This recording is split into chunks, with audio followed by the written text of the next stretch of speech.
미국의 명문 하버드의 한 강의실에 전 세계 학생들이 충격에 빠졌습니다. 바로 한국을 무시하는 중국인 학생과 이를 근거를 대며 맞서는 한국인 학생 때문인데요. 학생은 물론 교수조차 어떻게 이런 게 가능하냐며 경악하고 말았다고 하죠. 사실 이게 모두 한국만 가지고 있는 특별한 능력 때문이라는데요. 바로 알아보겠습니다. 안녕하세요. 저는 미국의 명문 하버드 출신 레일라입니다. 저는 세계 문명 수업 첫날 호기심과 설렘으로 강의실 문을 열었습니다. 다양한 문화권의 학생들이 모인 교실은 그 자체로 작은 지구촌 같았어요. 몰리 교수님의 수업은 전 세계 문화적 교류를 탐구하는 강의였고, 저에겐 새로운 시각을 얻을 수 있는 특별한 기회였죠. 자리에 앉자마자 2명의 동양인 학생이 눈에 들어왔습니다. 한국에서 온 김도윤은 조용히 노트북을 펼치며 수업 준비를 하고 있었어요. 중국 출신 장웨이리는 주변 학생들과 활발히 대화를 나누고 있었습니다. 서로 다른 첫인상이었지만 그때까지만 해도 이 두 사람이 제게 깊은 인상을 남길 줄은 전혀 몰랐어요. 첫 수업에서 몰리 교수님은 학생들에게 자신의 문화적 배경을 간단히 소개하도록 했죠. 저는 미국에서 자랐지만 서구 교육을 받은 배경을 공유했습니다.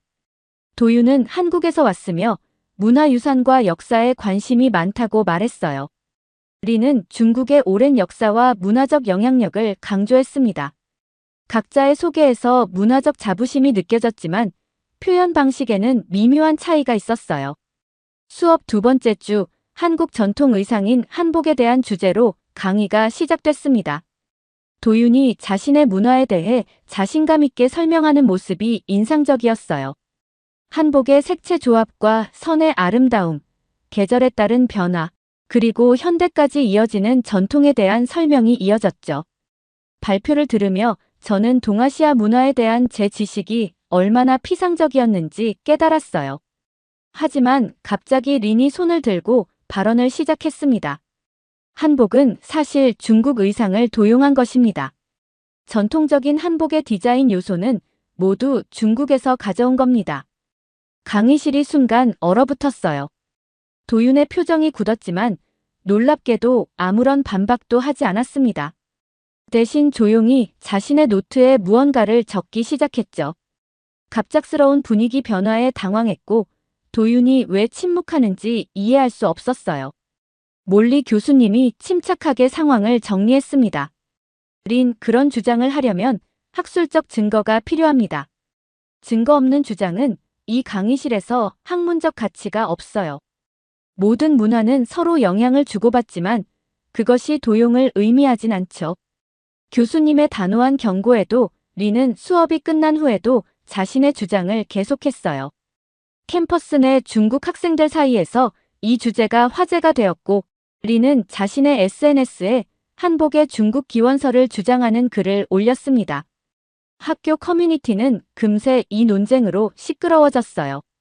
저는 한국과 중국 문화에 대한 깊은 지식이 없었기에 누구의 말이 옳은지 판단할 수 없었죠. 다만 린의 공격적인 태도와 도윤의 침묵 사이에서 어떤 불편한 역사가 있다는 것은 직감적으로 느껴졌어요. 문화적 정체성이라는 것이 이렇게 민감한 문제일 수 있다는 사실이 저를 놀라게 했습니다. 다음 날 도서관에서 우연히 도윤을 만났어요. 궁금증을 참지 못하고 물었고 도윤은 잠시 고민하더니 조용히 답했습니다. 감정적인 대응은 아무것도 해결하지 못해요. 학문적 토론은 증거와 사실로 해야 하죠. 이런 주장은 처음이 아닙니다. 한국과 중국은 오랜 역사적 관계가 있고 때로는 이런 문화적 갈등이 발생해요. 그의 차분한 대답에 깊은 인상을 받았습니다. 도윤은 자신의 문화에 대한 자부심이 있었지만 그것을 감정적인 방식으로 표현하지 않았어요. 대신 사실과 증거를 통해 진실을 보여주려 했죠. 첫 균열이 생긴 그날 이후 저는 이 수업이 단순한 문화 이론을 넘어서는 무언가를 배우게 될 거라고 직감했어요. 복식사 조별 과제가 시작됐습니다. 운명처럼 저는 도윤과 같은 팀이 되었고 이를 통해 그의 생각을 더 깊이 알게 될 기회를 얻었어요. 과제는 동아시아 전통 의상의 역사적 발전과 문화적 영향에 대한 연구였죠. 처음에는 이 주제가 이전 수업의 갈등을 다시 불러일으킬까 염려했지만 오히려 더 깊은 이해의 기회가 되었습니다. 도윤은 첫 팀 미팅에서 자신의 방향성을 분명하게 제시했어요. 우리는 감정이 아닌 사실에 집중해야 합니다. 한복의 역사를 객관적으로 연구하고 그 고유성을 증명하는 것이 우리 과제의 목표죠. 저는 처음에 이 주제에 대한 지식이 부족했기 때문에 자료 수집부터 시작했어요. 도서관에서 동아시아 복식사 관련 자료를 찾던 중 우연히 린이 같은 주제의 책을 찾고 있는 것을 발견했습니다. 린은 저를 보자 자신의 주장을 다시 펼쳤어요. 한국 문화는 중국 문화의 복사본에 불과합니다. 역사적으로 모든 것이 중국에서 시작됐고 주변국들은 그것을 차용한 겁니다. 린의 확신에 찬 목소리에 저는 잠시 흔들렸어요. 그의 주장이 설득력 있게 들렸지만 도윤의 차분한 태도와 학문적 접근 방식도 존중하고 싶었습니다. 저는 두 문화 모두에 대해 더 공부하기로 결심했죠. 다음 팀 미팅에서 도윤은 과제를 위해 한국 고문헌과 기록들을 꼼꼼히 정리해왔어요. 삼국시대부터 현대까지 한복의 변천사를 보여주는 귀중한 자료들이었습니다. 고구려 고분 벽화, 조선시대 초상화, 궁중, 기록 등 다양한 역사적 자료를 통해 한복의 독자적 발전 과정을 증명하고 있었죠. 레일라, 문화는 서로 영향을 주고받는 것이지만 그것이 모방이나 도용을 의미하진 않아요. 한복은 한국의 기후, 지리적 특성, 생활 방식에 맞게 독자적으로 발전해왔습니다. 고유한 색채 감각과 디자인 철학이 있죠. 도윤의 연구 방식은 체계적이고 논리적이었어요. 감정 없이 사실만을 전달했습니다.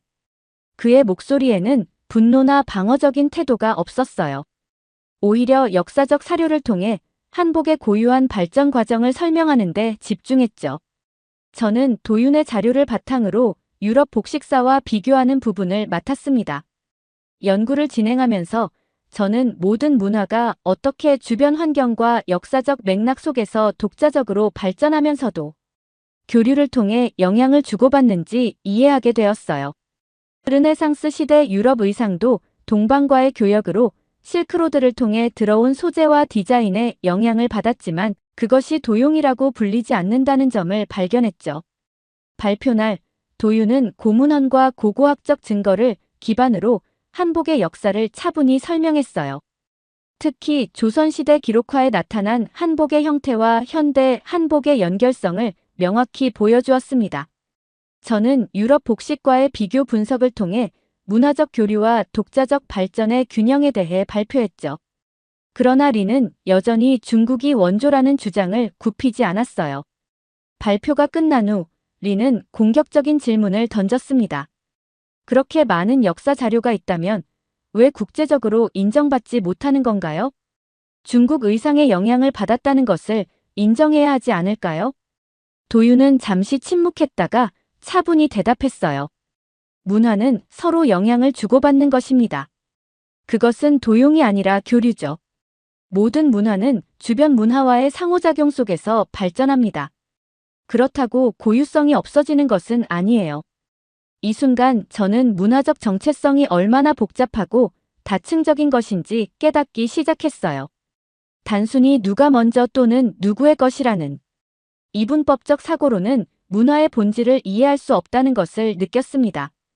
대신 각 문화가 어떻게 자신만의 고유한 방식으로 발전해왔는지에 주목해야 한다는 것을 배웠죠. 이 발표를 계기로 저는 문화적 대화의 복잡성과 중요성을 더욱 깊이 이해하게 되었어요. 문화는 국력의 일면입니다. 몰리 교수님의 말로 새로운 주제의 강의가 시작됐어요. 문화 외교와 군사력이 국가 이미지 형성에 어떤 영향을 미치는지에 대한 내용이었죠. 저는 이 주제가 이전 수업에서 발생한 문화적 갈등과 어떻게 연결될지 궁금했습니다. 지난 몇 주간의 긴장된 분위기가 여전히 교실에 남아 있었어요. 도윤은 언제나처럼 첫 줄에 앉아 집중하고 있었고 린은 중국 친구들과 함께 뒷자리에 모여 있었죠. 수업 분위기는 여전히 이전 논쟁의 여파로 약간 긴장되어 있었습니다. 오늘은 한국의 사례를 통해 살펴보겠습니다. 문화적 소프트 파워와 함께 국방력이 어떻게 국격을 형성하는지 알아볼게요.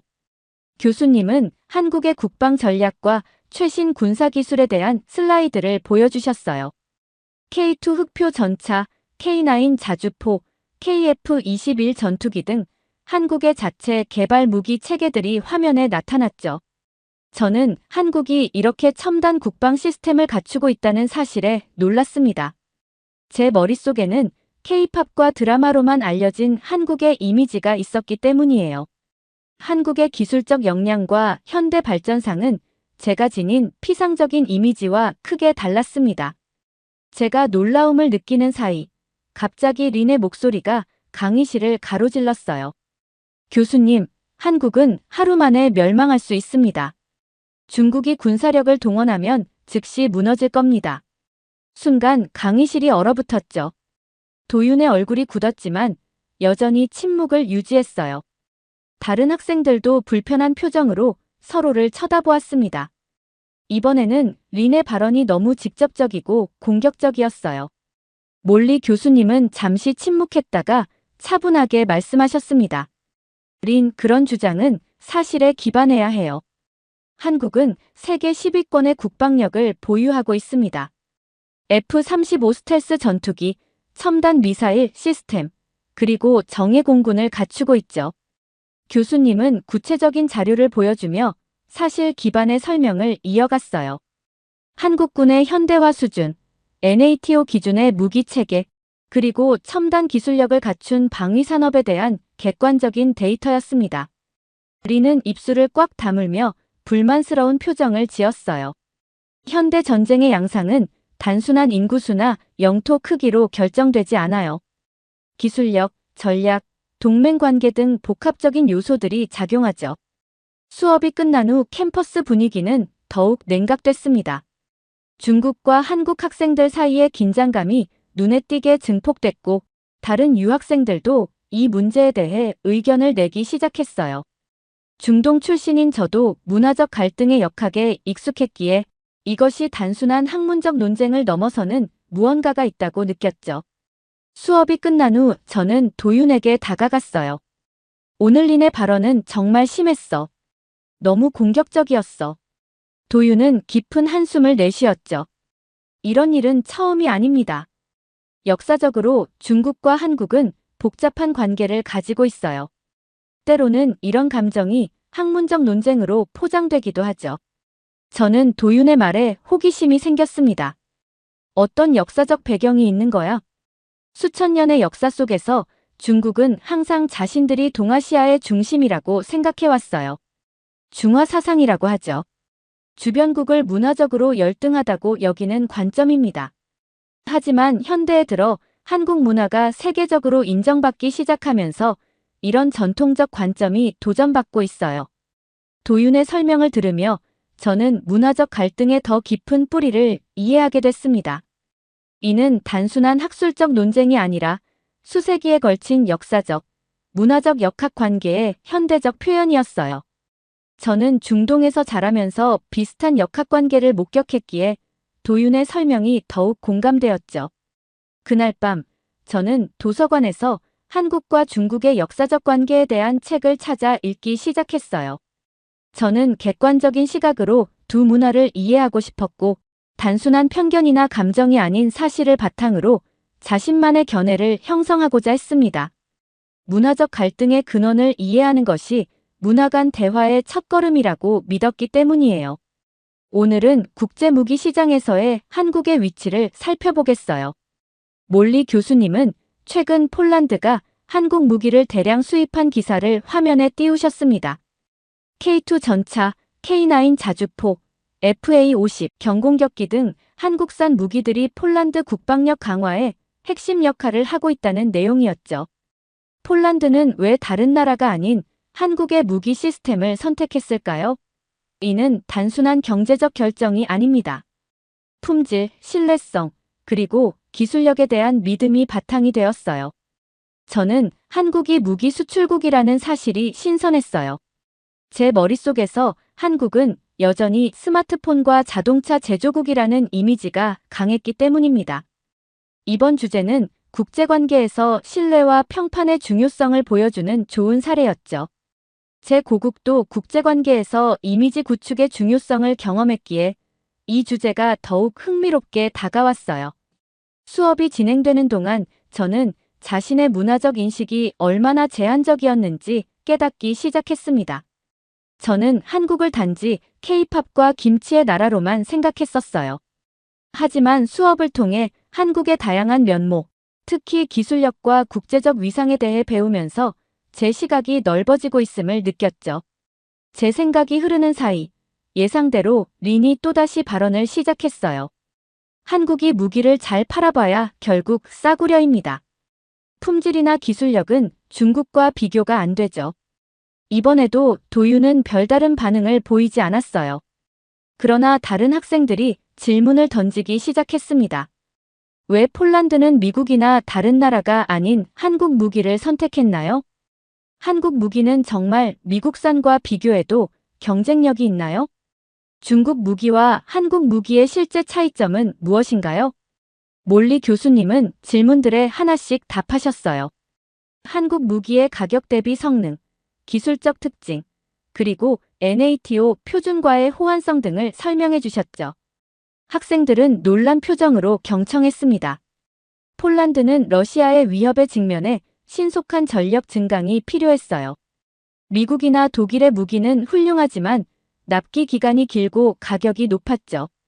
한국은 빠른 납기, 합리적인 가격, 그리고 높은 품질을 모두 제공할 수 있었습니다. 마침내 도윤이 입을 열었어요. 그의 목소리는 차분했지만 자신감이 넘쳤습니다. 중국의 군사 전략은 규모에 중점을 둡니다. 대량 생산과 압도적인 숫자로 접근하죠. 반면 한국은 기술력과 효율성에 집중해요. 적은 자원으로 최대의 효과를 내는 방향으로 발전해왔습니다. 도윤의 차분한 설명은 무기 시스템의 기술적 특성뿐만 아니라 각 국가의 전략적 접근 방식의 차이를 명확히 보여줬어요. 그의 말에는 비난이나 공격이 없었습니다. 오직 사실에 기반한 분석만 있었죠. 저는 도윤의 설명 방식에 감탄했어요. 도윤은 상대방을 공격하지 않고도 자신의 논점을 효과적으로 전달했습니다. 감정적 대응 대신 사실과 논리로 대화하는 그의 태도는 저에게 큰 교훈이 되었죠. 중동에서 자라면서 저는 종종 감정적인 토론과 갈등을 목격했기에 도윤의 접근 방식이 더욱 신선하게 다가왔어요. 수업이 끝나고 나오면서 저는 국제관계에서 신뢰의 중요성에 대해 생각했습니다. 폴란드가 한국 무기를 선택한 것은 단순한 경제적 결정이 아니라 신뢰를 기반으로 한 전략적 선택이었어요. 품질, 신뢰성, 그리고 약속을 지키는 능력이 국제사회에서 얼마나 중요한지 깨달았죠. 이날 수업 후 저는 도서관에서 국제무기거래와 국가 간 신뢰관계에 대한 자료를 찾아보았어요. 저는 점점 더 객관적인 시각으로 세상을 바라보는 법을 배우고 있었습니다. 문화적 편견이나 고정관념에서 벗어나 사실과 증거를 바탕으로 자신만의 견해를 형성하는 과정이었죠. 도윤에게 배운 가장 큰 교훈은 감정에 휘둘리지 않고 사실과 증거로 자신의 입장을 명확히 하는 태도였어요. 이것이 진정한 자신감이라는 생각이 들었습니다. 저는 이러한 접근 방식이 제 학문적 성장뿐만 아니라 인격적 성숙에도 도움이 된다는 것을 깨달았어요. 문화적 차이를 넘어 진정한 상호 이해와 존중의 가치를 배워가는 여정이 계속되고 있었습니다. 국가 이미지는 어떻게 형성될까요? 몰리 교수님의 질문으로 이번 주 수업이 시작됐어요. 교수님은 세계 여권 지수 자료를 화면에 띄우셨습니다. 한국은 싱가포르와 함께 공동 2위, 중국은 66위였죠. 이 데이터는 저에게 큰 충격이었습니다. 단순한 숫자처럼 보이지만 그 안에는 한국과의 신뢰도와 국제사회에서의 위상이 고스란히 담겨 있었어요. 특히 한국이 세계 상위권에 자리하고 있다는 사실이 인상적이었습니다. 중동 출신인 저로서는 국가 이미지가 개인의 국제적 경험에 얼마나 큰 영향을 미치는지 잘 알고 있었기에 이 주제가 더욱 와닿았어요. 여권의 힘은 국가 이미지와 신뢰도를 단적으로 보여주는 지표입니다. 비자 없이 방문할 수 있는 국가 수는 그 나라에 대한 국제적 신뢰를 의미하죠. 교수님의 설명이 이어졌어요. 린이 또다시 손을 들었습니다. 공동 순위는 실질적으로 7위나 다름없습니다. 숫자를 과장하는 것 같네요. 몰리 교수님은 고개를 살짝 젓고 설명을 계속하셨어요. 린 공동 순위는 정확히 같은 점수를 의미합니다. 우리는 사실에 기반해 이야기해야 하죠. 교수님은 학생들에게 해외 입국 경험을 공유해달라고 요청하셨습니다. 저도 중동 출신으로서 여권의 제한으로 인한 불편함을 경험했던 기억을 나누었어요. 독일 학생 프레드릭은 한국 친구와 함께 유럽을 여행했는데 그의 여권이 마치 황금 열쇠처럼 모든 국경을 쉽게 통과했다고 말했죠. 반면 몇몇 중국 학생들은 비자 발급 과정의 복잡함과 입국 심사에서의 긴 대기 시간을 경험했다고 했습니다. 교실의 분위기가 점점 무거워질 때 도윤이 조용히 손을 들었어요. 그가 이야기를 시작하자 모두의 시선이 집중됐습니다. 도윤은 미국에서 경험한 일화를 공유했어요. 한 중국인이 입국 심사에서 유리한 대우를 받기 위해 한국인 행세를 했던 상황을 객관적으로 설명했습니다. 도윤은 이 경험을 통해 국가 이미지가 단순히 정부 정책만으로 형성되는 것이 아니라 시민 개개인의 행동과 태도가 모여 국가 이미지를 만든다는 점을 강조했죠. 몰리 교수님은 고개를 끄덕이며 덧붙이셨어요. 이것이 바로 국가 브랜드의 중요성입니다.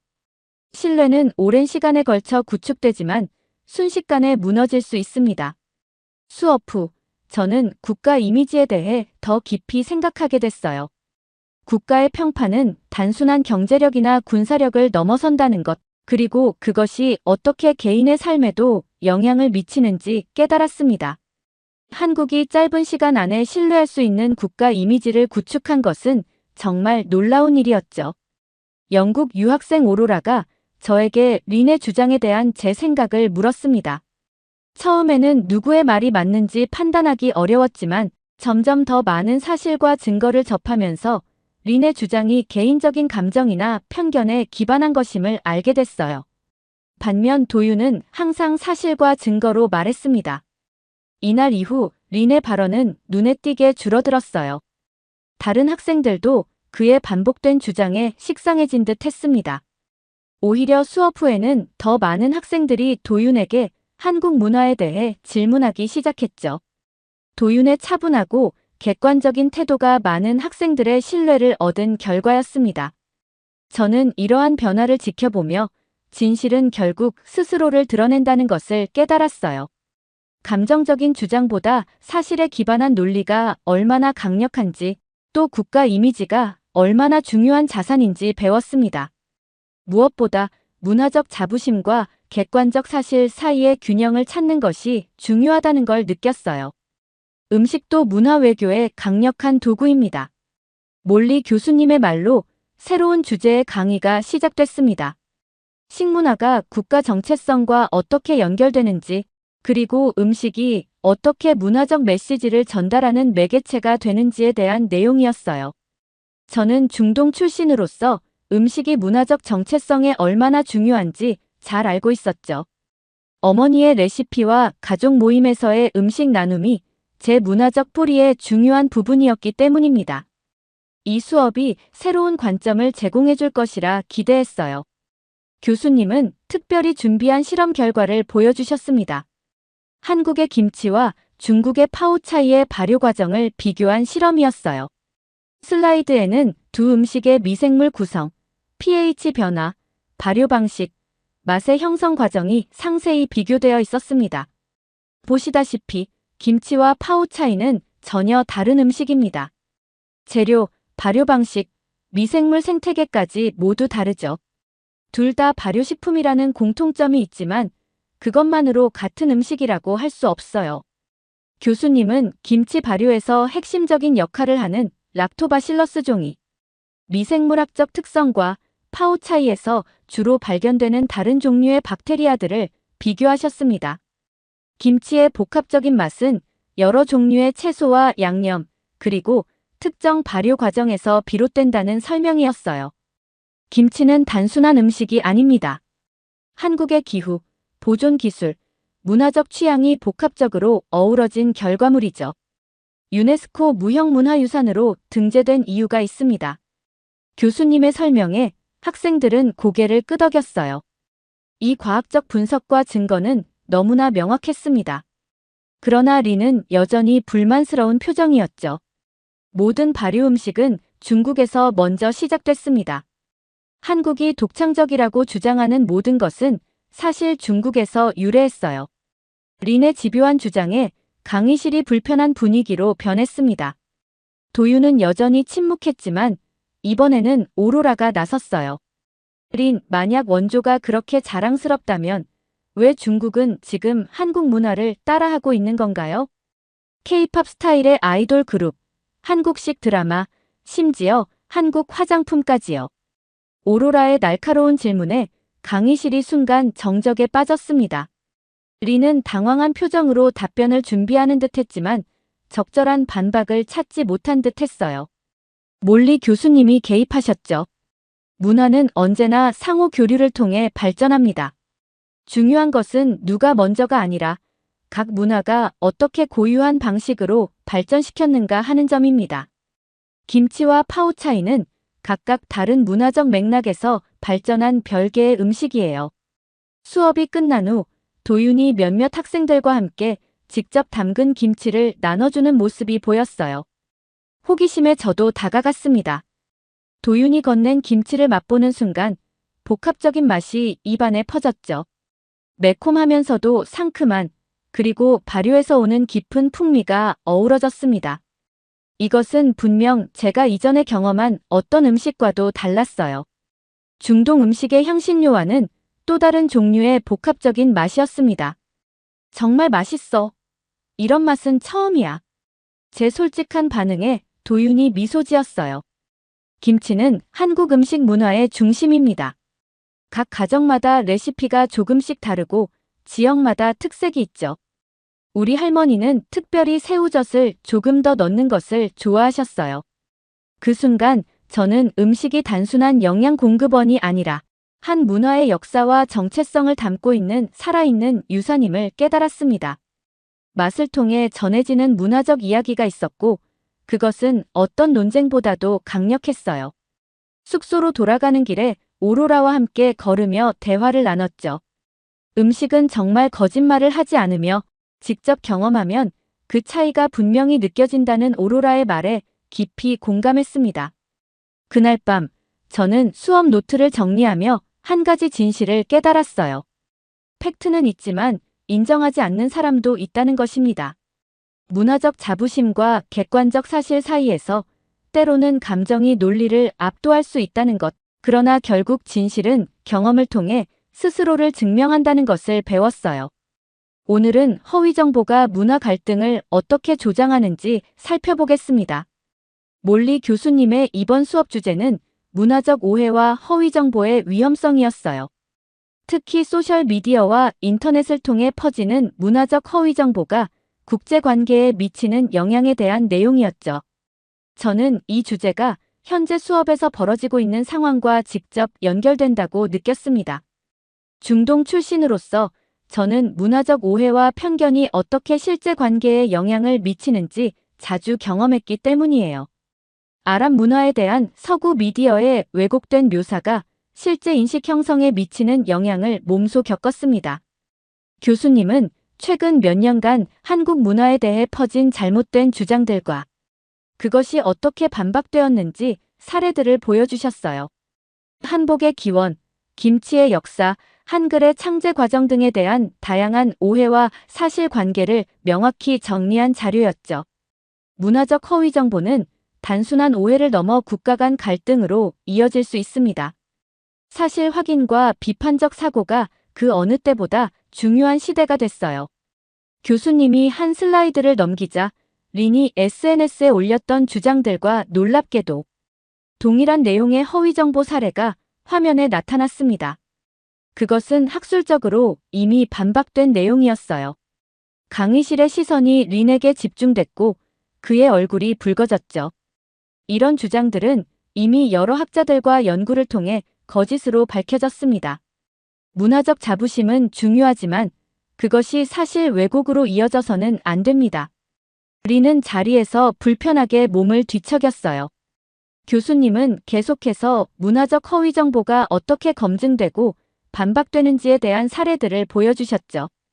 객관적인 역사 자료, 고고학적 증거, 언어학적 분석 등을 통해 사실이 어떻게 확립되는지 설명하셨습니다. 학문적 토론과 비판은 환영합니다. 하지만 그것은 증거와 사실에 기반해야 해요. 감정이나 민족주의적 편향에 기반한 주장은 학문의 영역에서 가치가 없죠. 교수님의 말씀이 끝나기도 전에 린이 갑자기 자리에서 일어났어요. 그의 얼굴은 분노로 일그러져 있었습니다. 이 나라는 모두가 날 무시해. 모두 한국 편만 들고. 린은 소리치며 교실을 뛰쳐나갔어요. 순간 강의실은 충격에 빠졌습니다. 몰리 교수님은 침착하게 상황을 정리하셨어요. 감정적 반응은 이해할 수 있지만 학문적 환경에서는 적절하지 않습니다. 우리는 항상 증거에 기반한 토론을 지향해야 하죠. 수업이 끝난 후 저는 도윤에게 린의 행동에 대해 어떻게 생각하는지 물었어요. 린이 화를 내는 것은 이해합니다. 사실과 자신의 믿음이 충돌할 때 인정하기 어려울 수 있으니까요. 제 목표는 그를 이기는 것이 아니었어요. 단지 진실을 보여주고 싶었을 뿐입니다. 도윤의 말에 깊은 감동을 받았어요. 그는 린을 적으로 보지 않았고 오히려 서로 다른 관점을 가진 사람으로 존중했습니다. 이것이야말로 진정한 문화적 이해와 대화의 자세라는 것을 깨달았죠. 그날 저녁 도서관에서 우연히 도윤의 노트를 보게 됐습니다. 거기에는 린의 모든 주장에 대한 반박 자료가 꼼꼼히 정리되어 있었어요. 도윤은 자신의 문화를 지키기 위해 묵묵히 준비하고 있었던 겁니다. 그러나 그의 목적은 결코 승리가 아니라 진실을 밝히는 것이었어요. 설득이 목표였다. 이길 생각은 없었다. 그의 노트 한 구석에 적힌 이 짧은 문장이 도윤의 모든 태도를 설명해주는 듯 했습니다. 그것은 단순한 학술적 논쟁을 넘어 상호 이해와 존중을 위한 그의 철학이었어요. 저는 이 수업을 통해 문화적 갈등의 이면에 있는 복잡한 감정과 역사를 이해하게 됐습니다. 그리고 무엇보다 진정한 문화적 대화는 승리가 아닌 이해를 목표로 해야 한다는 것을 배웠어요.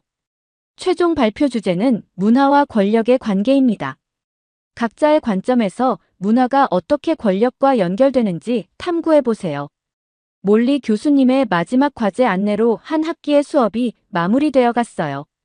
저는 고민 끝에 문화는 누구의 것이 되는가? 라는 주제를 선택했습니다. 이번 학기 동안의 모든 경험과 관찰을 바탕으로 문화적 소유권과 공유의 의미에 대해 깊이 탐구하고 싶었어요. 중동 출신으로서 제 자신의 문화가 종종 오해되거나 단순화되는 것을 경험했기에 이 주제는 저에게 개인적으로도 중요했죠. 발표 준비를 위해 도윤에게 인터뷰를 요청했습니다. 그는 기꺼이 시간을 내주었고 한국 문화의 독특한 발전, 과정과 세계화 속에서의 정체성 유지에 대한 생각을 나눠주었어요. 한국 문화의 힘은 전통을 지키면서도 새로운 것을 받아들이는 유연함에 있습니다. 우리는 외부 영향을 창의적으로 재해석하고 우리만의 것으로 발전시켜왔어요. 그것이 한류가 세계적으로 사랑받는 이유 중 하나죠. 도윤의 말은 문화적 교류와 발전에 대한 새로운 시각을 제공해 주었습니다. 문화는 고립된 섬이 아니라 끊임없이 서로 영향을 주고받는 살아있는 유기체 같았어요. 그러면서도 각자의 고유한 정체성을 유지한다는 것, 그 균형이 중요하다는 걸 깨달았습니다. 저는 또한 중동 문화에 대한 저의 경험과 관점도 발표에 포함시켰어요. 문화적 정체성이 얼마나 복잡하고 다층적인 것인지, 그리고 자신의 문화를 지키면서도 다른 문화를 존중하는 균형의 중요성에 대해 성찰했죠. 발표 날, 저는 이번 학기 동안의 모든 경험을 녹여낸 발표를 했습니다. 문화적 소유권에 대한 다양한 관점, 문화 간 교류의 역사, 그리고 글로벌 시대에 문화적 정체성이 갖는 의미에 대해 이야기했어요. 문화는 본질적으로 공유되고 교류되는 것입니다. 중요한 것은 누가 먼저가 아니라 각 문화권이 어떻게 그것을 자신들만의 방식으로 발전시키고 풍요롭게 했는가 하는 점이에요. 진정한 문화적 자부심은 다른 문화를 깎아내리는 것이 아니라 자신의 문화적 가치를 이해하고 그것을 세계와 나누는 데에서 비롯됩니다.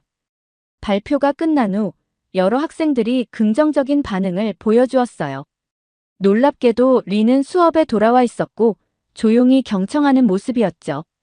그의 표정에서는 여전히 완전한 동의가 보이지는 않았지만 적어도 공격적인 태도는 사라진 듯 했습니다. 수업이 완전히 끝난 후 오로라가 생각에 잠긴 표정으로 중얼거렸어요. 우리는 서로를 이해한다고 했지만 왜 더 싸웠을까? 진정한 이해란 무엇일까? 그녀의 질문은 저에게도 깊은 생각을 던져주었습니다. 문화적 이해는 단순히 지식을 쌓는 것이 아니라 감정적으로도 서로를 인정하고 존중하는 과정이라는 것을 깨달았어요. 몰리 교수님은 마지막 강의에서 의미심장한 메시지를 남기셨죠. 문화는 경쟁이 아니라 경험입니다. 우리는 서로의 문화를 통해 세상을 더 풍요롭게 이해할 수 있어요. 문화적 다양성은 인류의 가장 큰 자산입니다. 종강 일주일 후 저는 린으로부터 뜻밖의 이메일을 받았어요. 그는 수업 내내 불편한 상황을 만들어서 미안하다며 아직 모든 것을 이해하지 못했지만 적어도 다른 관점이 있다는 것은 인정하게 됐다고 했습니다. 그리고 이번 여름에 한국을 방문해 볼 생각이라고 했어요. 린의 메일은 작지만 중요한 변화의 신호였죠. 완전한 이해와 합의에는 이르지 못했지만 대화의 문이 열렸다는 것만으로도 의미가 있었습니다. 이 경험을 통해 제가 확실히 배운 것은 하나였어요. 진실을 알려면 묻는 걸 멈추면 안 된다는 것. 문화적 이해는 계속되는 대화와 열린 마음, 그리고 끊임없는 질문 속에서 이루어진다는 것이었습니다. 학기가 끝났지만 저의 문화적 여정은 이제 막 시작되었어요. 한 가지 확실한 것은 앞으로 제가 세상을 바라보는 방식은 영원히 달라졌다는 것이었습니다. 그리고 이 변화는 진실을 향한 끊임없는 질문에서 시작되었어요. 사연자분께 전하고 싶은 말씀이 있으시면 댓글로 남겨주시면 전달해 드리겠습니다. 그러면 더욱 감동적인 다음 사연으로 넘어가겠습니다. 한국 강연 그거 들어서 어디에 쓸 건데 지루해 죽겠네 차라리 일본이나 중국 연사를 데려오지. 런던 옥스포드 캠퍼스 안에서 여학생 2명이 걸어가고 있습니다. 이제 막 수업을 마치고 나온 두 학생은 방금 수업에서 공지한 곳 있을 초청. 강연 시리즈에 대해서 이야기를 나누고 있었는데요. 한국이 처음으로 강연을 한다는 사실에 한 학생이 투덜대고 있죠. 갈지 말지까지 고민을 하는 학생에게 친구는 함께 가자고 하는데요. 결국 친구 때문에 마지못해 강연을 들으러 간 학생은 귀찮은 듯이 자리에 앉습니다. 그런데 한국 교수가 무슨 말을 하자 갑자기 학생들끼리 고성이 오가고 있습니다. 그러더니 다른 학생들까지 모두 같이 뭐라고 하고 있는데요. 이 여학생도 한국 교수의 어떤 한마디 때문에 화가 많이 난 모양인데요. 도대체 강의실에서는 무슨 일이 벌어진 걸까요? 반갑습니다. 여러분, 제 이름은 제니퍼예요. 저는 지금 런던 옥스포드에 재학 중인 학생이에요. 저는 지금 정치외교학 석사 과정을 밟고 있는 중이랍니다. 어려운 전공이다. 보니 열심히 따라가려고 노력 중이지만 왠지 요즘은 재미가 없어요. 전공을 바꿔야 하나라는 생각까지 든다니까요. 수업에서 흥미로움을 찾기가 힘들어요. 오늘도 늘 그렇듯 바우어 교수님이 세계 경제 정책에 대해 지루하게 늘어놓고 있는 동안 저는 멍하니 있었어요. 솔직히 바우어 교수님의 수업 내용들은 자장가보다 저를 졸리게 만들었거든요. 그런데 갑자기 펑 하고 제 정신을 번쩍 들게 만드는 폭탄 발언을 하시지 않겠어요. 조만간 흥미로운 초청 강연이 있을 예정이에요. 바우어 교수님이 말씀하셨어요. 경제국의 연사들이 와서 자국의 기술 발전과 세계 시장에 미치는 문화적 영향에 대해 이야기하고 논의하는 시간을 가지게 될 겁니다. 처음으로는 한국부터 시작하게 될 거예요. 강의실에는 호기심 어린 웅성거림들이 울려 퍼졌지만 저는 그다지 흥미를 느끼지 못했어요. 사실 그때의 저는 전공과 수업 자체에 큰 흥미를 잃은 상태이기도 했고, 한국 같은 작은 아시아 국가의 연사가 저에게 큰 가르침을 줄 수 있을 거라고는 생각하지 않았거든요.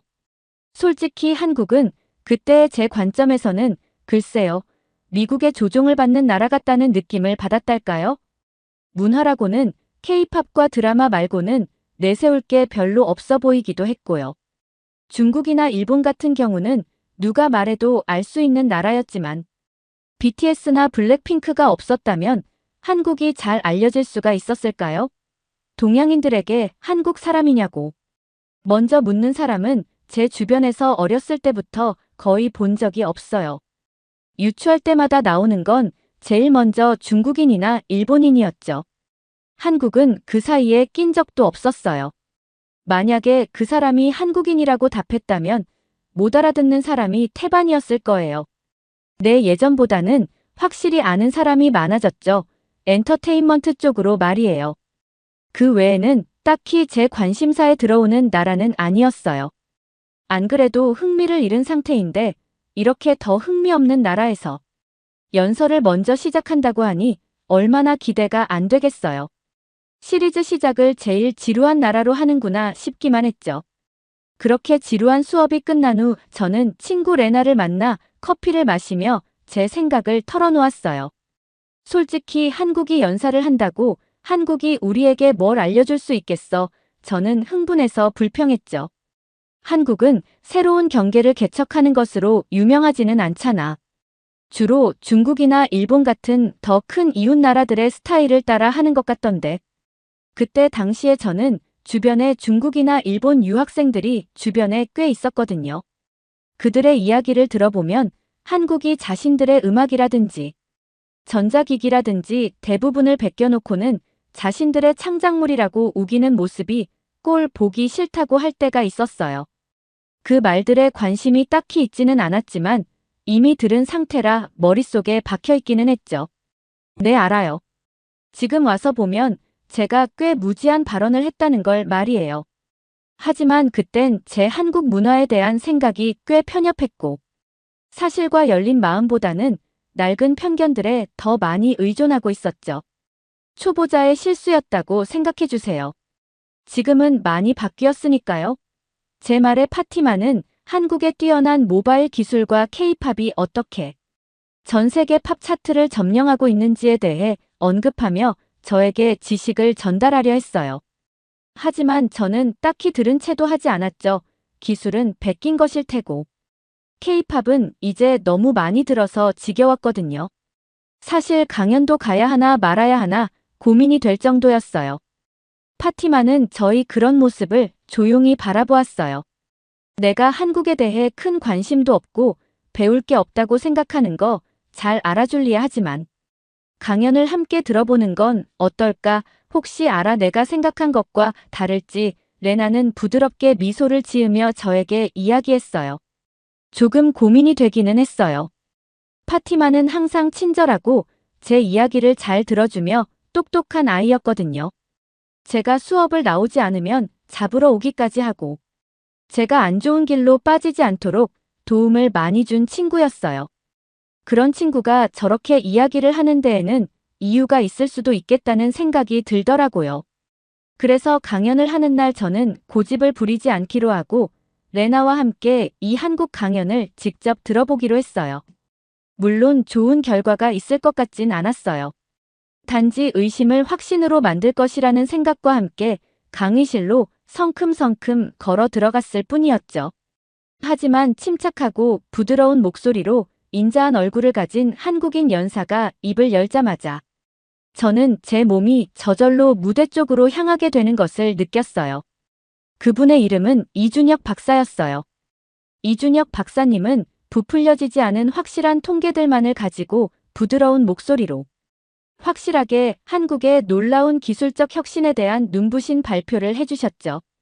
정확한 통계를 기반으로 한 신뢰도 높은 발표는 오랜만에 저희 흥미를 끌게 만들었어요. 이준혁 박사님은 차세대 모바일의 모든 것을 뒷받침할 초고속 네트워크가 전국적으로 구축되는 최첨단 기술에 대해 이야기했어요. 이준혁 박사님의 통계에 따르면 2024년 기준 한국 인구의 93.2%가 초고속 무선 인터넷에 접속하고 있다고 해요. 저는 깜짝 놀랐어요. 이는 세계 평균을 훨씬 앞서는 수치였겠네요. 하지만 제가 놀란 작은 부분에 불과했어요. 한국은 메모리칩 프로세서 등의 분야에서 세계를 선도하는 반도체 제조 기술을 가지고 있다는 것에 대해서도 설명해 주셨거든요. 삼성 하나만 해도 매년 40억 개의 고급 마이크로칩을 생산하면서 시장 지배력을 확장하기 위해 신규 제조 시설에 370억 달러 이상을 투자하고 있다고는 사실은 이제까지의 제 생각과는 정반대의 모습을 보여주고 있었어요. 이준혁 박사님의 강연이 한국 혁신 생태계 모바일 하드웨어 데모 업계를 선도하는 행보 등에 대한 이야기로 흘러가면서 어느새 저는 필사적으로 노트에 최대한 많은 내용을 적으려고 하는 저를 발견할 수가 있었어요. 그가 내놓는 새로운 통계와 통찰력 하나하나에 제 낡은 편견들이 무의미한 먼지로 무너지는 것을 느꼈거든요. 한국은 세계적인 기술 경쟁자들과의 보조가 아니었어요. 새로운 기준을 세우고 낯선 것들에 도전하며 누구보다 앞서 나가고 있었죠. 처음으로 한국의 경제적 문화적인 부분에 대해 풍부한 깊이가 제 안에서 생기는 것을 느끼게 되었어요. 농담 같지만 불과 몇 주 전 제 회의적인 태도는 온데간데 없어진 상태였죠. 마침내 강연이 끝났을 때 저는 이제까지의 한국에 대한 저의 태도가 잘못되었다는 것을 깨달으며 부끄러움이 밀려오는 것을 느꼈어요. 하지만 이준혁 박사님이 제게 열어준 새로운 관점에 흥분되어 박사님에게 다가갔죠. 안녕하세요. 박사님, 저는 이 학교에 재학 중인 학생 제니퍼라고 합니다. 강연 너무 잘 들었습니다. 다가가자마자 저는 인사를 드렸어요. 그러자 이준혁 박사님이 저를 돌아보셨죠. 오, 반가워요. 학생 잘 들었다니 다행이군요. 박사님은 부드러운 미소를 지으며 저에게 말씀하셨어요. 이 박사님, 솔직히 말씀드리면 저는 잠시 뜸을 들이다가 말을 이어나갔어요. 저는 한국이 기술과 혁신을 선도하는 국가라는 점에 대해 꽤 냉소적인 태도로 이 강연에 왔어요. 하지만 박사님의 강연은 제 무지한 생각을 완전히 뒤집어 놓으셨어요. 그 짧은 시간 동안 제 전체 사고방식을 바꾸어 놓으셨어요. 이준범 박사님은 저희 이야기를 듣더니 조용히 그저 친절하게 미소 지으며 이야기하셨어요. 한국이 이룬 혁신의 일부를 제대로 알렸다는 것이 기쁘네요. 그는 국가적 자부심이 느껴지는 목소리로 대답했어요. 우리의 경제적 문화적 발전은 여전히 세계 무대에서 과소평가되고 있지만 좀 더 호기심과 열린 마음가짐을 가진다면 한국에 대해 더 깊은 이해를 얻을 수 있을 거예요. 그 말은 마치 벽돌로 한 대 맞은 것 같은 느낌을 주었어요. 그 순간 저는 한국과 아시아 문화 전반에 대해 제가 얼마나 무지했었는지를 확실하게 알 수가 있었거든요. 겨우 이 강연 하나만 해도 제 무지를 이렇게나 제대로 깨닫게 만들어주는데 저는 이제껏 얼마나 제 눈을 가리고 좁은 시야 안에서 살아갔던 걸까요? 갑자기 제가 앞으로 나아가야 할 길이 환하게 보이는 것만 같았어요. 이준혁 박사님이 말한 열린 마음가짐을 받아들이려면 저는 그 근원지로 곧장 가야만 한다고 생각했죠. 한국을 직접 가까이에서 몸소 경험하고 싶다는 생각이 들었어요. 박사님 말씀이 맞아요. 저는 오랜만에 제 속에서 불타오르는 열정을 느끼며 말했어요.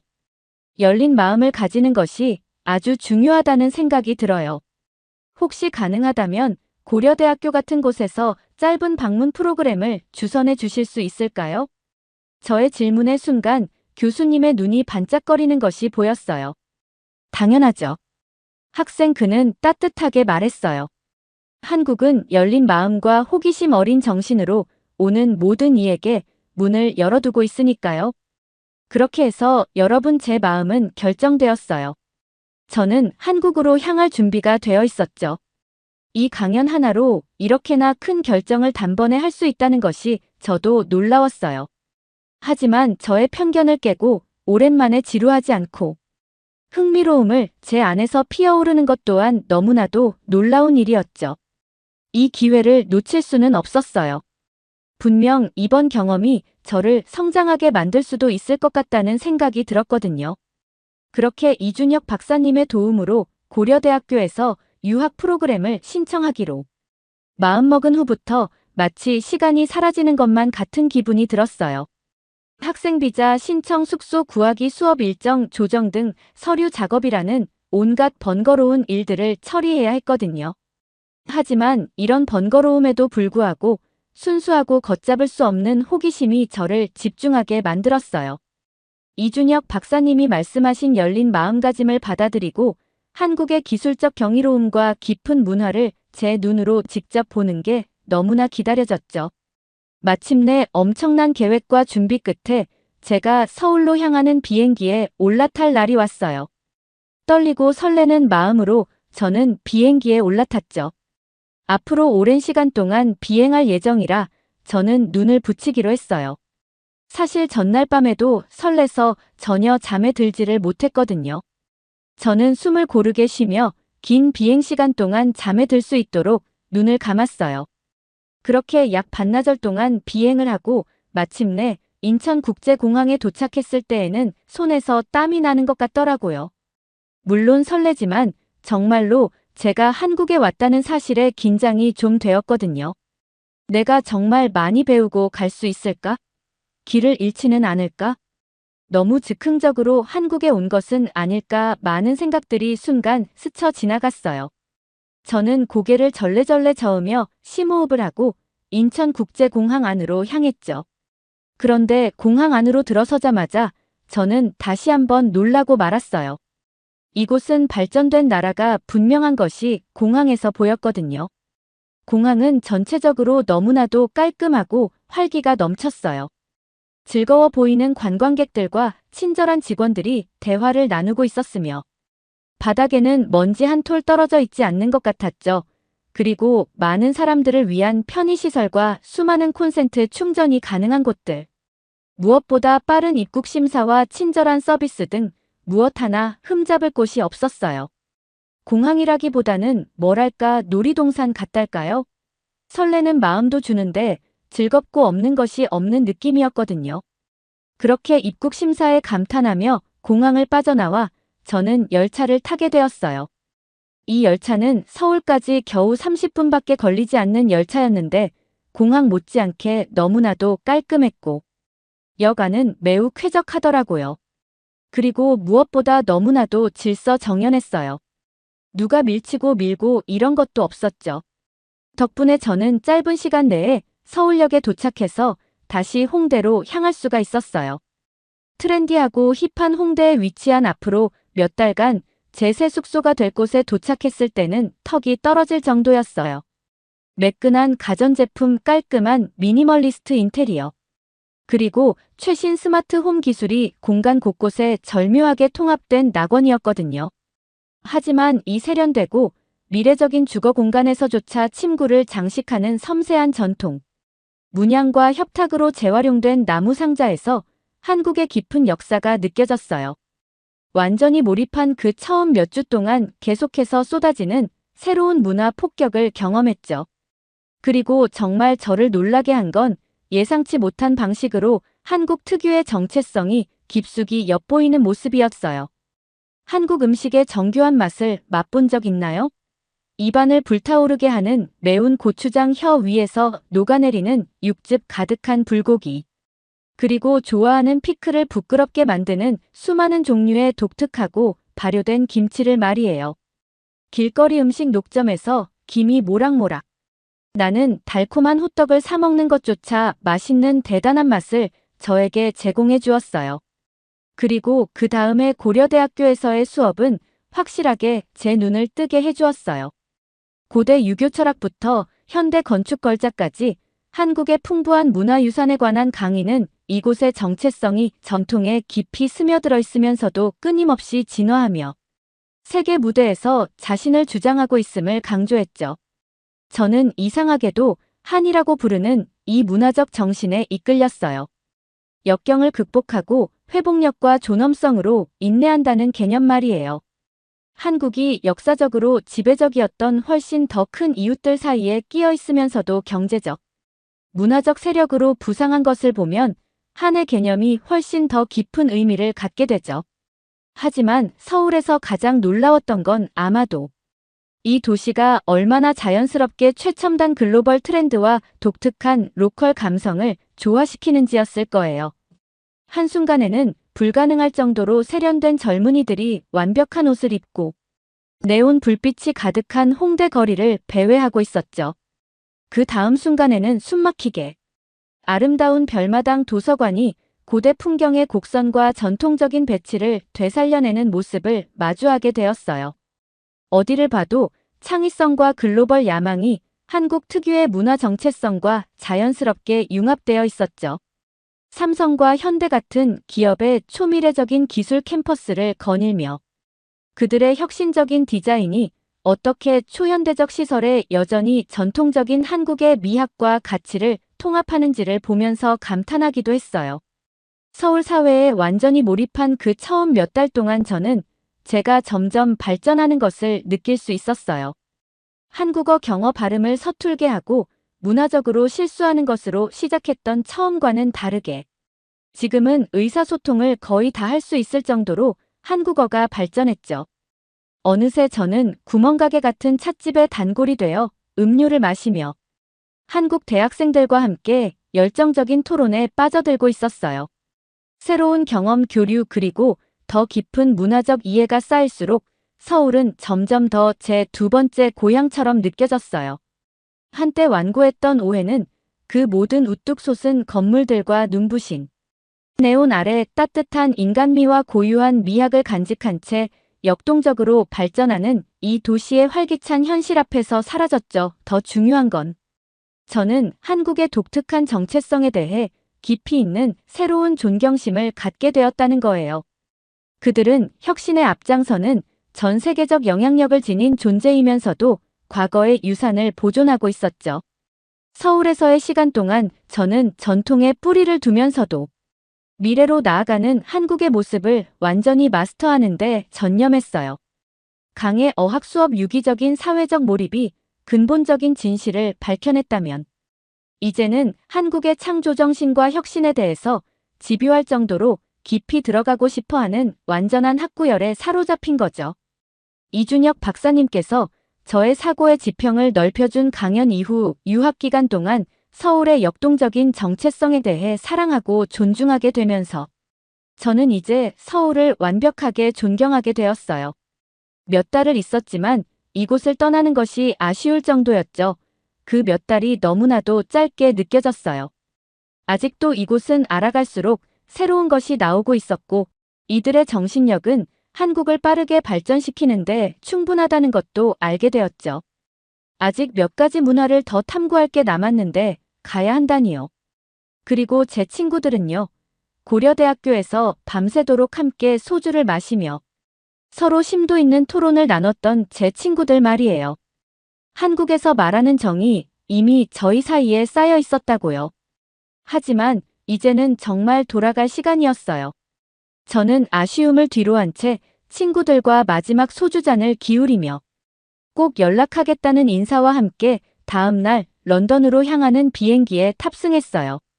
그렇게 다시 한번 오랜 비행 후 런던으로 돌아오자마자 저는 국제학생 컨퍼런스에서 기조연설을 해달라는 요청을 받았어요. 그런데 행사 주제가 뭐였는지 아세요? 세계 문화를 재편하는 새로운 혁신 국가들이었어요. 청중군들이 한국에 대한 제 새로운 열정적 관점을 듣기에 더할 나위 없이 완벽한 무대였죠. 그래서 저는 바로 수락했어요.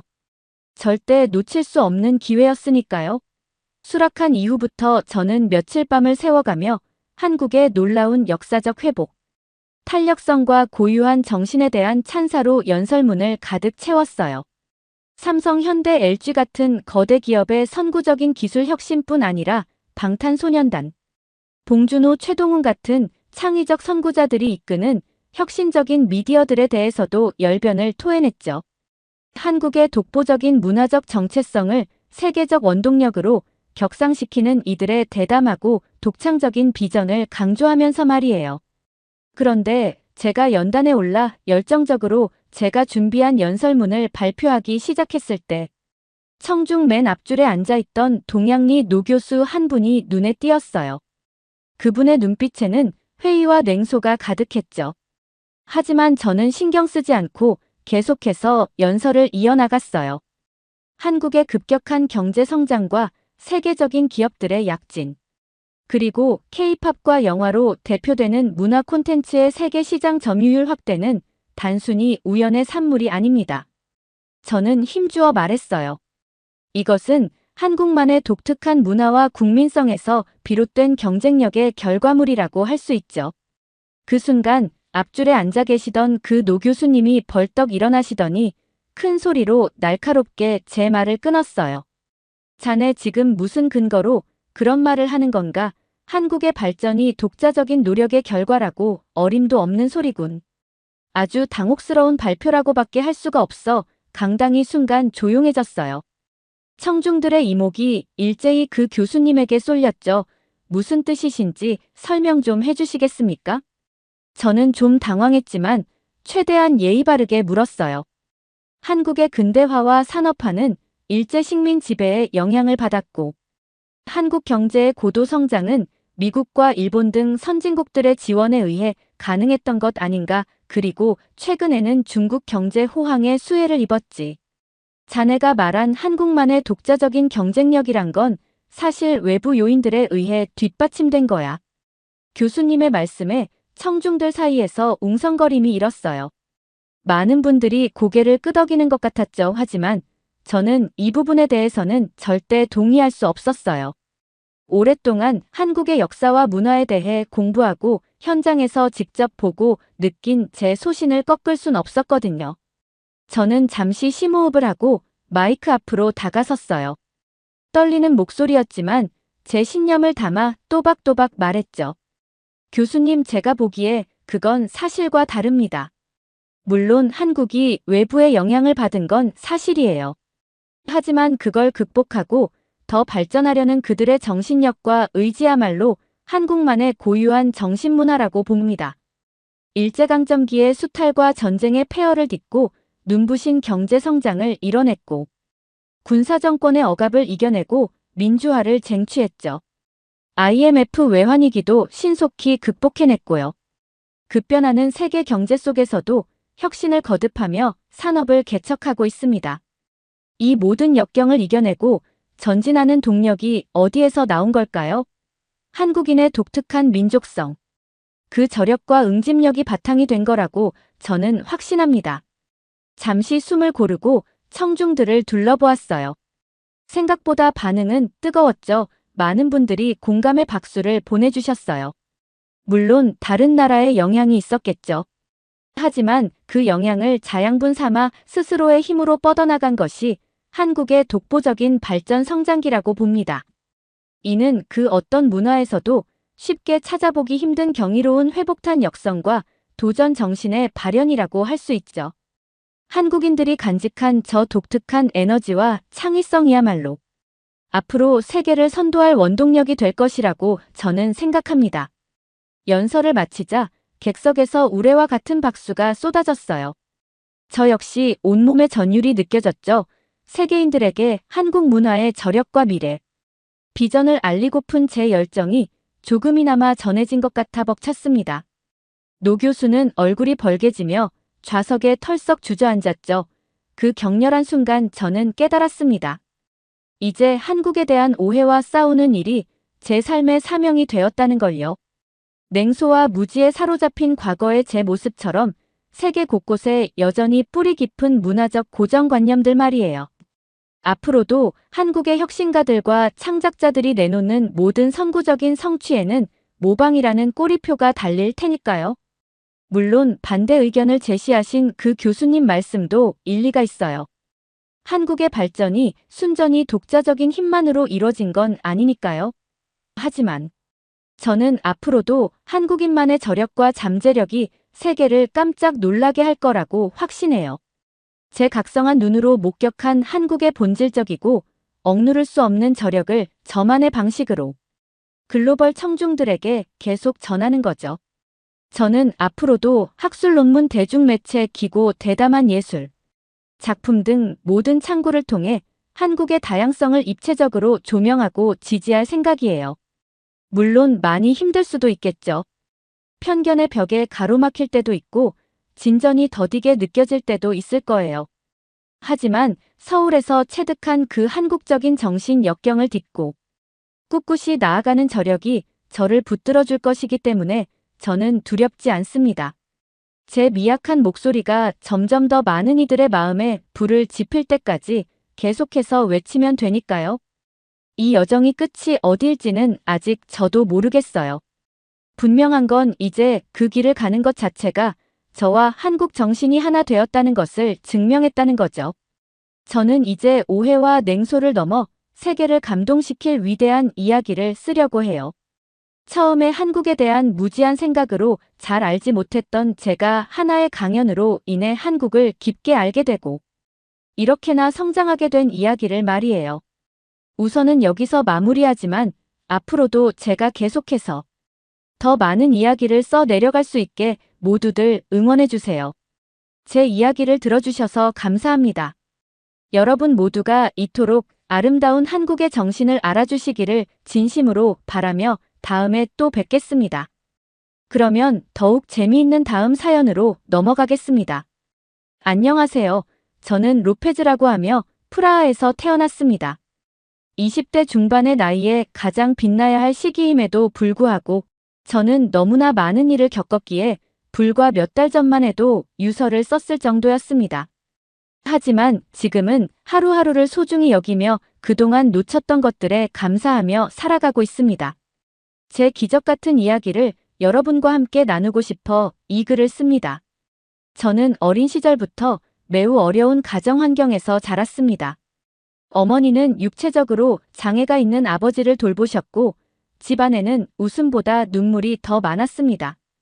어머니는 밤낮으로 일하셨지만 아버지를 돌봐야 했기에 정규직으로 일할 수 없었습니다. 가족은 항상 생계를 유지하기 위해 고군분투했기에 저는 어린 나이부터 빡빡한 예산으로 살 수밖에 없었고 불법적인 일을 제외하고는 돈이 되는 일이라면 무엇이든 했습니다.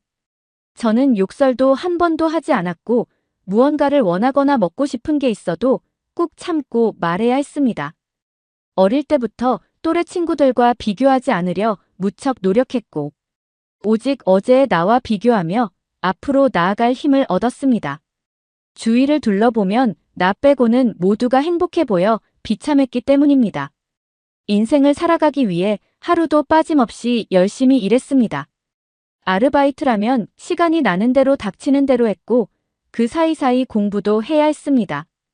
어머니께서 항상 강조하셨던 게 이 가난에서 벗어나는 최선의 방법은 공부해서 고소득 직업을 갖는 것이라고 하셨거든요. 고등학교 졸업반이 되던 해 아버지의 사망 4년 뒤 어머니마저 세상을 떠나셨습니다. 매일같이 목구멍까지 차오르는 슬픔을 억누르며 이를 악물고 아르바이트와 공부를 병행했습니다. 제대로 된 장례식도 치를 형편이 못 됐고 하루라도 일을 빠지면 다른 사람이 제 자리를 차지할 테니까요. 마지막으로 어머니께 작별 인사를 드리던 날 저는 기도하며 어머니처럼 되겠다고 약속드렸습니다. 열심히 일하고 공부했지만 인생이 드라마나 영화처럼 되진 않았습니다. 공부할 시간이 너무 짧았고 가고 싶었던 명문대에 들어가기가 쉽지 않았습니다. 그래도 포기하지 않았습니다. 대학 등록금을 모았고 다른 이들보다 늦었지만 결국 원하던 대학에 입학했습니다. 어머니는 아름다운 미인이셨고 아버지는 모델 같은 체격을 물려주셨는데 그건 무엇과도 바꿀 수 없는 자산이었습니다. 어머니의 미모 덕분에 사람들은 제가 그렇게 가난한 줄 모르고 항상 친구들이 많았죠. 저를 좋아하는 남자들도 많았지만 만나고 사귈 형편이 안 됐습니다. 꿈에 그리던 대학에 들어간 후에도 제 삶은 별로 달라지지 않았습니다.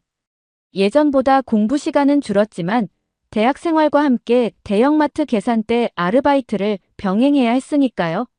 많은 아르바이트를 해보고 깨달은 건 계산대가 손님이 없을 때 암기하고 공부하기 가장 좋은 자리라는 점이었습니다. 사장님 내외분도 너무 착하셔서 저를 딸처럼 여기고 가족같이 대해주셨고 다른 곳과 달리 정말 따뜻하게 대해주셨기에 아마도 그 일자리가 제 인생에 있어 최고의 자리였을 겁니다. 어느 날 평소처럼 일하고 있는데 감기에 걸려서 약을 먹고 졸았던 것 같아요. 눈이 말똥말똥해지는 걸 도저히 막을 수가 없었죠.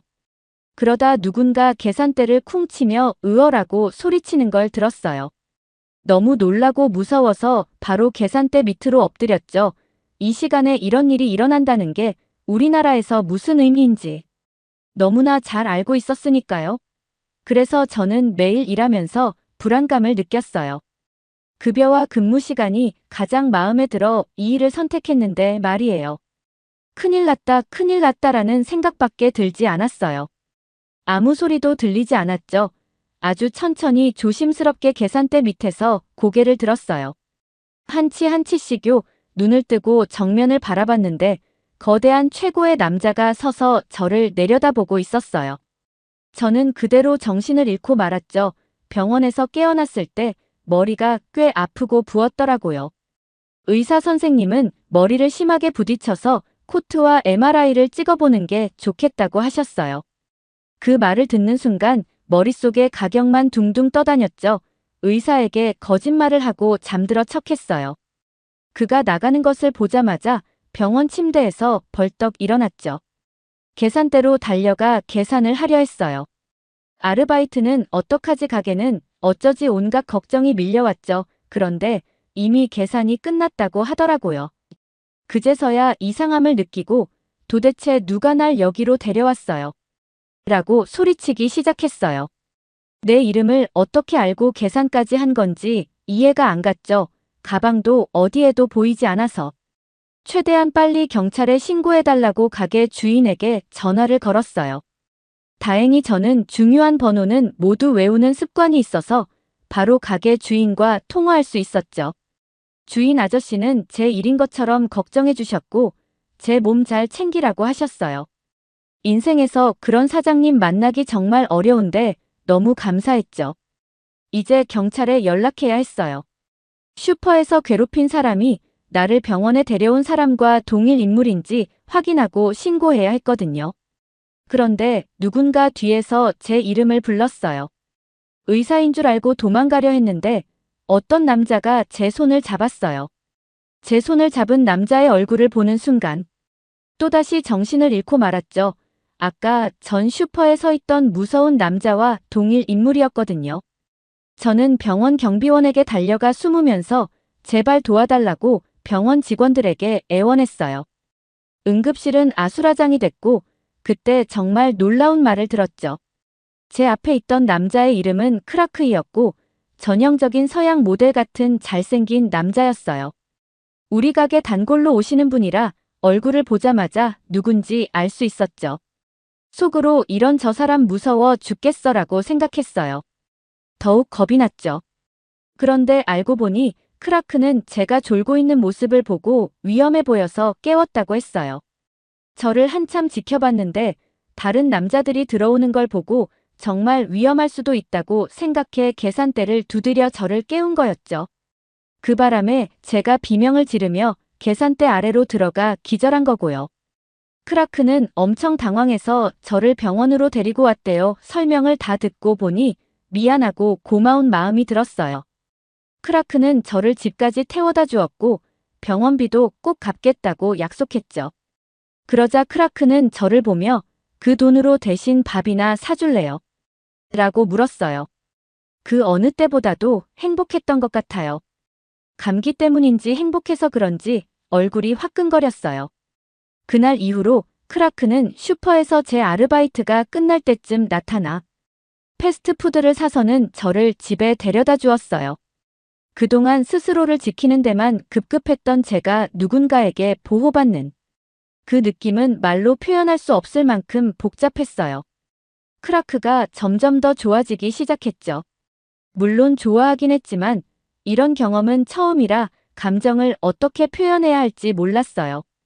크라크는 금융을 전공하는 대학생이었고 대학을 졸업하면 앞길이 보장된 곳에 취직할 예정이었죠.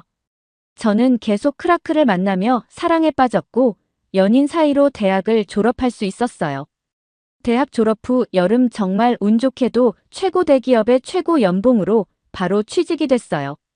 더 바랄 게 없다고 생각했죠. 27이 돼서야 첫 직장 생활을 시작한 셈이에요. 복지도 좋고 유연근무제라 출퇴근 시간도 자유롭게 조절할 수 있었어요.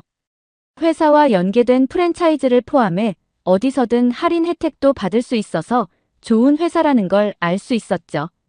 가게 사장님의 온정이 그리웠던 것 빼고는 모든 게 만족스러웠고 크라크도 이미 반년 후면 최고 연봉을 자랑하는 금융회사에 취직이 확정된 상태였어요. 그래서 우리는 차츰 미래를 구체화하며 결혼까지 생각하게 됐죠. 어느 날 평소처럼 회사에서 이번에는 대학병원에서 건강검진을 실시한다고 했어요. 아직 젊었고 이런 걸 해본 적이 없어서 낯설었죠. 물을 못 마시는 게 생각보다 힘들었지만 결혼을 생각하고 있었기에 좋은 기회라고 여겼어요. 검사받은 지 한 달쯤 지난 결과가 우편으로 오길 기다리던 중 전화가 걸려왔어요. 전화를 받기 전까진 별 생각이 없었어요. 병원에 가서 의사 선생님을 만났는데 종양의 크기와 위치가 위험하다며 수술하기 어려울 거고 젊은 나이인 만큼 급속도로 자랄 가능성이 높으니 길어야 3개월 정도 살 수 있을 거라며 각오하라고 하시더라고요. 순간 멍해졌어요. 세상이 잠시 멈춘 것 같았죠. 이제 막 행복해지려는 참인데 겨우 25살인데. 너무 불공평하다는 생각밖에 안 들더라고요. 크라크는 계속 전화를 해서 병원에서 어떻게 지내냐고 물었어요. 전화가 와도 받을 용기가 없었죠. 크라크는 계속 걱정할 테니 제 모습을 추스르고 전화를 받아야겠다고 생각했어요. 결국 말하게 됐고 오열하고 말았죠.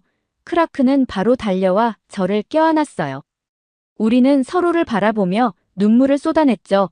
불과 몇 달 뒤면 다음 폼을 볼 수 없다니 믿기지가 않았어요. 생각할수록 머리와 얼굴의 통증이 심해졌어요.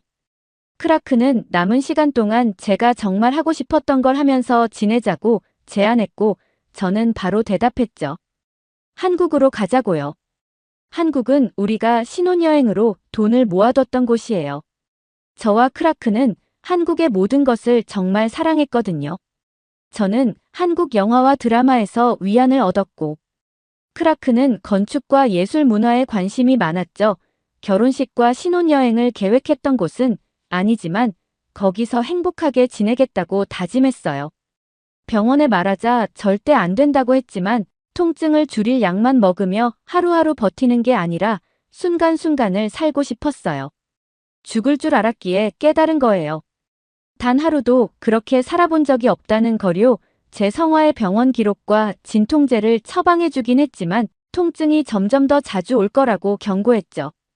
이렇게 슬픈 신혼여행지로의 여정이 시작됐어요. 우리 둘 다 슬퍼 보였지만 서로 내색하지 않았어요. 오직 행복한 추억만 만들고 싶었거든요. 저는 직장을 그만뒀고 크라크는 3개월 뒤 새로운 직장을 시작하기로 했기에 일정 조율은 문제 없었죠. 어차피 그때쯤엔 제가 살아있지 않을 거라 생각했으니까요. 한국에서의 여행은 생각보다 즐거웠어요. 남대문이라는 곳 근처 호텔에 묵었죠. 평생 처음으로 돈 걱정 없이 지낼 수 있었어요. 그동안 모아둔 돈에 퇴직금까지 있었거든요. 매일 아침 서울의 파노라마 뷰를 보며 눈을 떴는데 너무 아름다워서 눈물이 날 정도였어요. 하지만 인생에서 단 한 번이라도 이런 행복을 느껴봐야겠다고 생각하니 마음이 놓였어요. 크라크가 안쓰러웠고 병원에서 검사 결과를 듣고 난 뒤 여러 번 헤어지자고 했지만 크라크는 더 서두르자며 청혼까지 했죠. 머리와 몸의 통증이 심했지만 크라크를 보면 너무 행복해서 슬퍼하거나 걱정하는 모습을 보이면 더 슬퍼질까봐 울음을 참아야 했어요. 결국 머리 통증이 너무 심해져서 걷거나 음식을 삼키기조차 힘들어졌어요. 계속 살이 빠졌고 크라크는 제가 점점 더 안 좋아지는 모습에 매일 슬퍼했죠. 영양실조로 쓰러져 버렸어요. 크라크가 호텔 직원에게 부탁해 응급실로 데려갔고 제 병원 기록과 복용 중이던 약도 함께 가져갔죠. 다행히 여행 전 만일의 경우를 대비해 여행자 보험에 가입해뒀기에 병원비 걱정은 안 해도 됐고 필요한 검사도 다 받을 수 있었어요. 크라크가 한국 의사들에게 제 병원 기록과 약을 건네자 의사들이 갑자기 모여 심각한 얘기를 나누기 시작했대요. 안면, 단층 촬영과 골수캔 코트를 다시 찍어보자 구했고 검사를 받은 지 1시간 정도 지나자 결과가 나왔어요. 한국 의사들이 둥글게 모여 무언가에 대해 의논하고 있었어요. 눈을 꼭 감았죠. 이게 제 이야기의 결말이고 희망이 없다는 걸 깨달았거든요. 매일 각오하고 있었지만 죽는다는 말을 들으면 여전히 아팠어요. 제가 눈을 감고 있는데 누군가 다가와 영어로 말을 걸었어요. 서울대병원 의사 대부분은 영어에 능통했고 종양외과 교수라고 자신을 소개한 의사 선생님은 응급실에서 불려와 제 상태를 봤다고 하더라고요. 그리고는 제 턱을 만지고 이비인후과 검사를 몇 가지 더 하시더니 속으로 와 한국 사람들이 죽어가는 사람한테서 돈을 뜯어내는구나 라고 생각했죠. 정말 슬프네 내가 한국을 이렇게 좋아했는데. 이제 와서 이런 검사들이 무슨 소용이야 한국이 얼마나 좋은 줄 알았는데 라는 생각이 들더라고요. 검사 결과가 바로 나왔다며 저와 보호자를 불렀어요. 크라크와 저는 가서 듣기로 했죠. 그 다음 의사 선생님의 말에 할 말을 잃고 말았어요. 한국 의사는 죄송합니다만이라는 말로 시작하더니 제가 뇌종양이 아니라 침샘 부근에 염증이 생겨 이비인후과 쪽으로 번진 거라며 마치 혹처럼 보인다고 하시더라고요. 안타깝게도 체코 병원에서 오진을 한 거고 아무리 교차 확인을 해봐도 뇌종양으로는 보이지 않는다며 제가 먹던 약도 별 소용이 없었을 거라고 하셨어요. 적절한 약물 치료와 간단한 시술을 받으면 괜찮아질 거라고요. 크라크와 저는 도대체 무슨 일이 일어나는 건지 의아해하면서 병원에서 뇌종양이라고 오진한 걸 원망하기는커녕 그럼 제가 죽는 게 아니라고요. 라고 소리치고 있었죠. 한국 의사 선생님은 웃으시며 네 전혀 걱정하실 필요 없습니다. 라고 하셨어요. 크라크와 저는 서로 껴안고 영원할 것만 같았던 그 자리에 머물렀죠.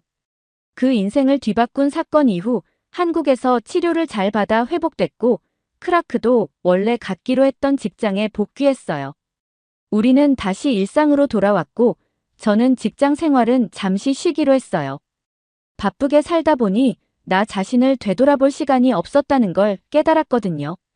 죽을 줄 알았기에 더 실감이 났죠. 우리는 이번 가을 남대문이 보이는 레스토랑에서 작은 결혼식을 올리기로 했어요. 제 삶이 다시 시작된 바로 그곳에서 우리의 해피엔딩을 시작하고 싶었죠. 이 계절을 살아 숨쉬며 여러분께 이 이야기를 쓸 수 있다는 게 저에겐 꿈만 같아요.